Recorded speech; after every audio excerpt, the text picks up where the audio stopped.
الشیطان الرجیم بسم اللہ الرحمن الرحیم اتی امر اللہ فلا تستعجلوه سبحانہ وتعالی اما یشرکون صدق اللہ العظیم۔ کل آپ حضرات کے سامنے سورۃ الحجر کا خلاصہ پیش کیا تھا، آج سورۃ النحل کا خلاصہ پیش کروں گا۔ اس سورت کا نام نحل اس لیے رکھا گیا ہے کہ نحل کہتے ہیں شہد کی مکھی کو۔ اس سورت کے اندر اللہ رب العزت نے شہد کی مکھی کا تذکرہ کیا ہے۔ تسمیۃ الکل و باسم الجز، کہ جز والا نام کل والا نام رکھ دیا گیا ہے۔ اس سورت کا بھی ما قبل کے ساتھ دو طرح کا ربط ہے، ایک اسمی اور ایک معنوی۔ اسمی ربط یہ ہے کہ اللہ رب العزت نے سورہ حجر کے اندر فرمایا تھا کہ اصحاب الحجر کا واقعہ تمہارے سامنے ظاہر ہو چکا ہے،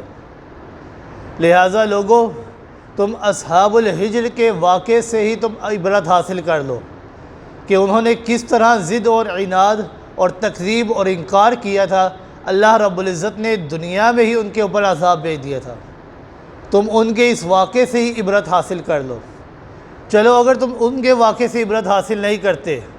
تو نحل شہد کی مکھی کے دستور زندگی کو دیکھ لو کہ وہ کس طرح اپنی زندگی کو گزارتی ہے، اس کو دیکھ لو گے کہ تمہاری عقل دنگ رہ جائے گی کہ شہد کی مکھی کتنا چھوٹا سا جانور ہے، لیکن اللہ کے بتائے ہوئے طریقے پر عمل کرتا ہے، اپنے گھر کا رستہ بھی کبھی نہیں بھولا، پھل اور پھولوں کے اوپر بیٹھ کر ان کا رس چنتا ہے، پھر اس کے ذریعے شہد جیسا بے مثال اور لذیذ شیرہ بناتا ہے،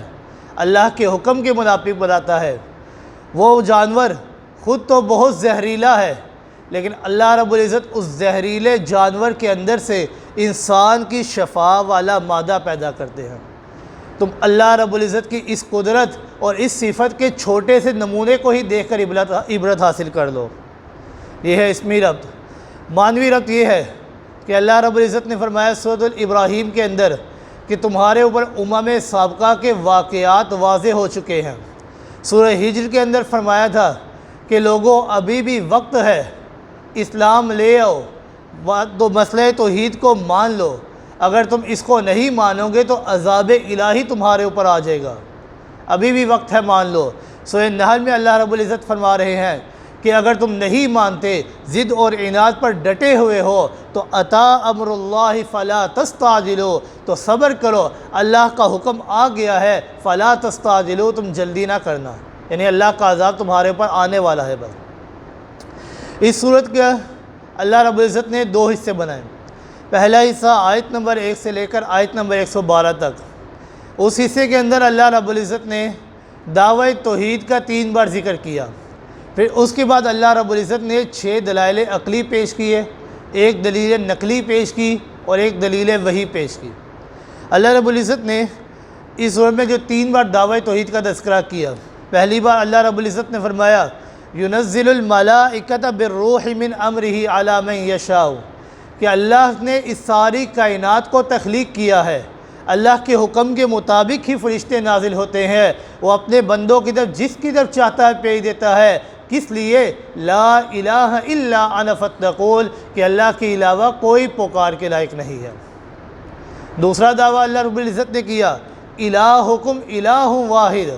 کہ تمہارا الہ ایک ہی الہ ہے، اس کے علاوہ اور کوئی الہ نہیں، عبادت اور پکار کے لائق ایک ہی الہ ہے۔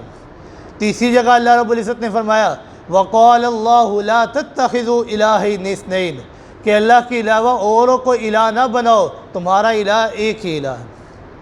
3 مرتبہ اللہ رب العزت نے دعوی توحید کو ذکر کرنے کے بعد 6 دلائل عقلی پیش کیے۔ پہلی دلیل عقلی اللہ رب العزت نے پیش کی آیت نمبر 3 میں، خالق السماوات والارض بالحق، کہ اللہ رب العزت ہی وہ ذات ہے کہ جس نے آسمان و زمین کی تخلیق کی، کہ جس نے انسان کو پیدا کیا، پھر انسان کو پیدا کرنے کے بعد بیکار اور عبث نہیں چھوڑ دیا، اللہ رب العزت نے اس کے لیے اشیاء بھی پیدا کی، اس کی ضرورت کی چیزیں پیدا کی، اللہ رب العزت نے اس کے لیے سواریاں پیدا کی، وہ ایسے جانور پیدا کیے جو اس کی زیب و زینت کا سبب بنتے ہیں، ایسے جانور پیدا کیے جو اس کی خوراک بنتے ہیں۔ پھر دوسری دلیل عقلی دی، اللہ رب العزت نے فرمایا هو الذی انزل من السماء ماء، آیت نمبر 10، کہ وہی ذات ہے کہ جس نے آسمانوں سے بارش کا نزول کیا،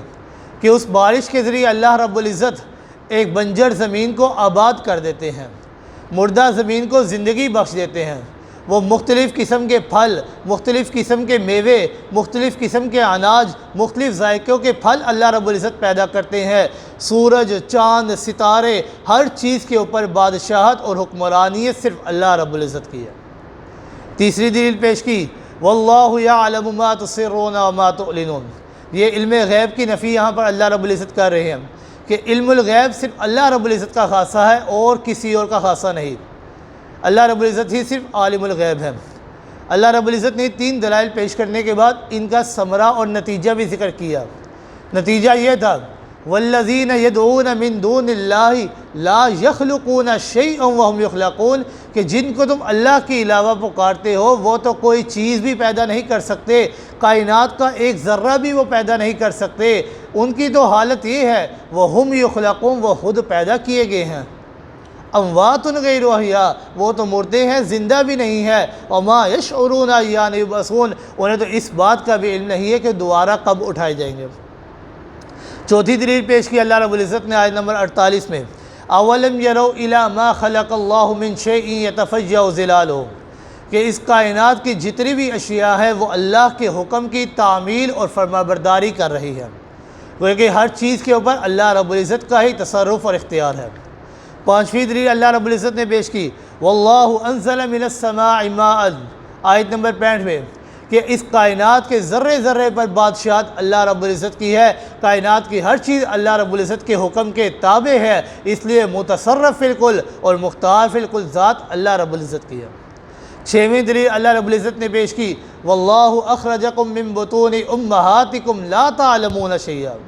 کہ اگر تم کسی اور چیز سے نصیحت حاصل نہیں کرتے تو اپنی پیدائش سے ہی نصیحت حاصل کر لو، کہ جب میں اللہ رب العزت نے تمہیں پیدا کیا تھا، لا تعلمون شیئا، تم کسی چیز کے بارے میں بھی نہیں جانتے تھے۔ وَجَعَلَ لَكُمُ السَّمْعَ وَالْأَبْصَارَ وَالْأَفْئِدَةَ، میں اللہ رب العزت نے تمہیں کان دیے سننے کے لیے، تمہیں آنکھیں دی دیکھنے کے لیے، دل دیا سمجھنے کے لیے، تاکہ تم اس کائنات کی اشیاء میں غور و فکر کر کے اپنے رب کو پہچان لو، لَعَلَّكُمْ تَشْكُرُونَ، تاکہ تم شکر گزار بن جاؤ۔ لیکن اللہ رب العزت نے ارشاد فرمایا سورۃ الاعراف کی آیت نمبر 10 میں، وَلَقَدْ مَكَّنَّاكُمْ فِي الْأَرْضِ وَجَعَلْنَا لَكُمْ فِيهَا مَعَائِشَ قَلِيلًا مَا تَشْكُرُونَ، کہ بہت تھوڑے لوگ ہیں جو اللہ کے شکر گزار بنتے ہیں، اکثریت اللہ کے ناشکروں میں شمار ہوا کرتی ہے۔ دلیل نقلی اللہ رب العزت نے دی اور فرمایا آیت نمبر 36 میں، وَلَقَدْ بَعَثْنَا فِي كُلِّ أُمَّةٍ مِّنْهُمْ رَسُولًا، کہ اللہ رب العزت نے جتنے بھی انبیاء بھیجے، اللہ رب العزت نے تمام انبیاء کی طرف یہی وحی کی ہے کہ اللہ کے علاوہ کوئی اور الہ نہیں، عبادت اسی ذات کی کرنی ہے۔ اسی دعوے کو اللہ رب العزت نے سورۃ الانبیاء کی آیت نمبر 25 میں بھی ذکر کیا، وَمَا أَرْسَلْنَا مِن قَبْلِكَ مِن رَسُولٍ إِلَّا نُوحِي إِلَيْهِ أَنَّهُ لَا إِلَٰهَ إِلَّا أَنَا فَاعْبُدُونِ، کہ اللہ کے علاوہ کوئی معبود نہیں ہے، اسی کی عبادت کرنی ہے۔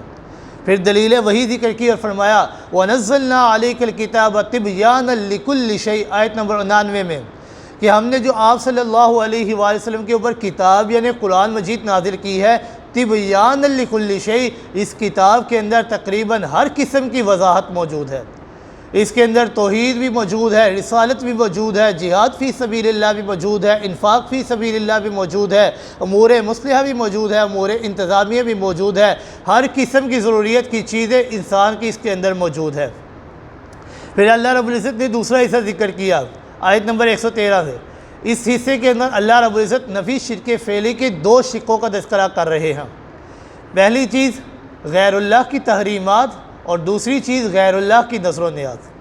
اللہ رب العزت نے فرمایا فَقُلُوا مِمَّا رَزَقَكُمُ اللَّهُ حَلَالًا طَيِّبًا، کہ ہر وہ چیز کھاؤ جو اللہ رب العزت نے تمہارے لیے پیدا کی اور وہ ساری چیزیں تمہارے لیے حلال ہیں۔ اور دوسری چیز اِنَّمَا حَرَّمَ عَلَيْكُمُ الْمَيْتَةَ، کہ یہ جو تم غیر اللہ کی خوشنودی کے لیے نظر و نیاز کرتے ہو وہ تمہارے لیے حرام ہے، ان کا کھانا تمہارے لیے جائز نہیں ہے۔ اسی دعوے کو اللہ رب العزت نے دوبارہ ذکر کیا آیت نمبر 116 کے اندر، لفظ نشر غیر مرتب کے طور پر، یعنی ترتیب وار نہیں۔ پہلے اللہ رب العزت نے غیر اللہ کی تحریمات کا تذکرہ کیا، پھر غیر اللہ کی نظر و نیاز کا تذکرہ کیا۔ اب اللہ رب العزت پہلے غیر اللہ کی نظر و نیاز کا تذکرہ کر رہے ہیں اور اس کے بعد غیر اللہ کی تحریمات کا تذکرہ کر رہے ہیں۔ اللہ رب العزت نے فرمایا وَلَا تَقُولُوا لِمَا تَصِفُ أَلْسِنَتُكُمُ الْكَذِبَ هَذَا حلال، کہ تم یہ نہ کہو کہ جو تم نظر و نیاز دیتے ہو یہ تمہارے لیے حلال ہے، یہ تمہارے لیے حرام ہے، اور جو غیر اللہ کی تحریمات ہیں وہ بھی تمہارے لیے حرام نہیں۔ اللہ نے جو تمہارے لیے چیزیں پیدا کی ہیں وہ حلال ہے، اپنی طرف سے ان کو حرام نہ کرنا۔ پھر آخر میں اللہ رب العزت نے حضرت ابراہیم علیہ السلام کی ایک نقلی دلیل پیش کی ہے۔ اللہ رب العزت نے فرمایا ان ابراہیم کان امۃ قانتا للہ حنیفا، کہ ابراہیم علیہ السلام ہر قسم کے شرک سے پاک تھے، حتیٰ کہ اللہ رب العزت نے آپ صلی اللہ علیہ وسلم کو حکم دیا کہ آپ ان کے ملت، ان کے دین کی پیروی کرے۔ اللہ رب العزت نے فرمایا ثم اوحینا الیک ان اتبع ملت ابراہیم حنیفا، کہ اللہ رب العزت نے مجھے وحی کے ذریعے بتایا ہے کہ ابراہیم علیہ السلام کے دین کی پیروی کی جائے، کیونکہ وہ ہر قسم کے شرک سے پاک کیے تھے، ہر قسم کے شرک سے پاک دامن تھے۔ پھر یہاں پر ایک اعتراض ہوتا ہے، وہ کہتے ہیں انما جعل السبت، کہ وہ یہودی کہتے ہیں کہ اگر حضرت ابراہیم علیہ السلام کے دین کی پیروی کرنی ہے تو حضرت ابراہیم علیہ السلام تو ہفتے کے دن کی تعظیم کیا کرتے تھے، آپ جمعے کی تعظیم کس طرح کرتے ہیں؟ تو اللہ رب العزت نے اس کا جواب دیا انما جعل السبت علی الذین اختلفوا فیہ، کہ یہ جو لوگ کہتے ہیں کہ حضرت ابراہیم علیہ السلام ہفتے کی تعظیم کیا کرتے تھے، یہ سراسر غلط ہے۔ یہ حضرت موسیٰ علیہ السلام کی قوم کے لیے تھا کہ وہ ہفتے کی تعظیم کیا کرتے تھے، حضرت ابراہیم علیہ السلام ایسا نہیں کیا کرتے تھے۔ پھر اس کے بعد اللہ رب العزت نے تعلیم و تبلیغ کا طریقہ بتایا، ادعو الی سبیل ربک بالحکمت والموعظہ،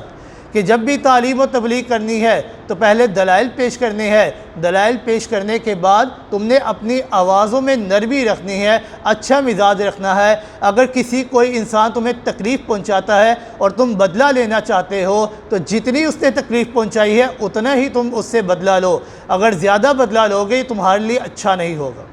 لیکن اگر تم صبر کرو گے تو وہ تمہارے لیے بہتر ہے۔ اللہ رب العزت نے آپ صلی اللہ علیہ وسلم کو تسلی دیتے ہوئے فرمایا ان وصبر فما صبرک الا باللہ، کہ اگر آپ صبر کر لیں تو یہ صبر آپ کے لیے زیادہ بہتر ہوگا، کیونکہ اس صبر کی وجہ سے اللہ رب العزت اپنے چاہنے والوں کو دنیا اور آخرت میں بھی کامیابی عطا کریں گے، اور جو آپ کے دشمن ہوں گے اللہ رب العزت ان کو دنیا میں بھی ذلیل و رسوا کریں گے، کل قیامت کے دن بھی ذلیل و رسوا کریں گے۔